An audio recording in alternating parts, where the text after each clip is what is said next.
Hi, welcome back to the In Between. I am Camille. Well, now that we've walked the in between together, I am noticing so much that I never saw before. And that's often the case. When you go through something for the first time, you're so taken up by the newness of it that it's not a time for a deeper perspective or hindsight because you don't have it yet.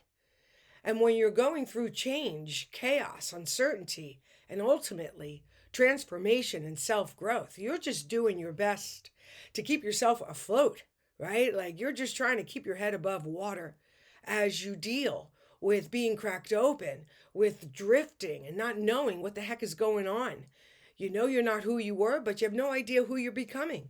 Something has definitely shifted and ended, but what's coming in its place? So you're consumed by the chaos and the uncertainty and all the feelings that you have, either because change has been imposed upon you, you lost your job, there's a significant medical diagnosis, someone is ending a relationship that you're in with them, change that's imposed upon you, or even change that you're initiating yourself. It still comes with these components. And so I've been looking with a fresh eye and I'm seeing so much that I didn't see before. And I truly believe that by going back over the map together, by walking it again with greater awareness, with deeper meaning, looking for clues now that weren't appropriate for us to ever look for the first time around, we will indeed have another layer of wisdom and information about what the in between is all about. The change cycle, in particular, is very interesting to me now because I'm doing this with you in real time. And so everything you're experiencing in real time, I am too.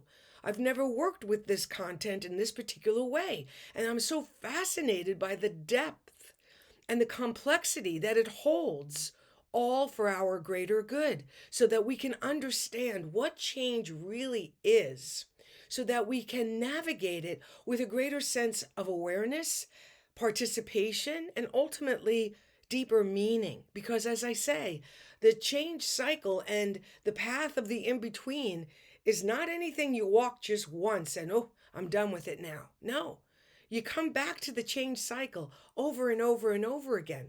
That's why it's a cycle throughout our lifetime, right? We're changing a lot from when we're young to teenagers, young adult, into adult, right? It's just part of the process of life itself. And so I've been hanging out with the change cycle and I've been looking at it through a lot of different lenses. And once again, it is revealing more and more and more to me that I want to share with you. So, as I always like to say during these moments, if you haven't had a chance to go back to the change cycle, I want to encourage you to do that. Those are the earliest videos that I created as I stepped onto the in between with you. You may find a video that you couldn't watch, but now you can. Or one you watched you didn't quite understand, but maybe now it's calling you to look at it again. Whatever may be true for you, I want to give you another day to go back to specifically the change cycle, even if you're not necessarily going through change, or if there's only one or two things that you can relate to. Look at those videos, the titles, the descriptions, as if you're preparing to walk it again with me, because that's exactly what I've been doing as well, preparing myself to walk it with you one more time. So I'm just so thrilled to be continuing this journey with you. I'm so grateful that this first series of videos has taken us from being cracked open all the way to the bigger story of why we were cracked open in the first place. And I'm excited, and I hope you are too, to go back now, having been seasoned a little bit by our first pass through the in between, that messy, sacred place between who you were and who you are becoming.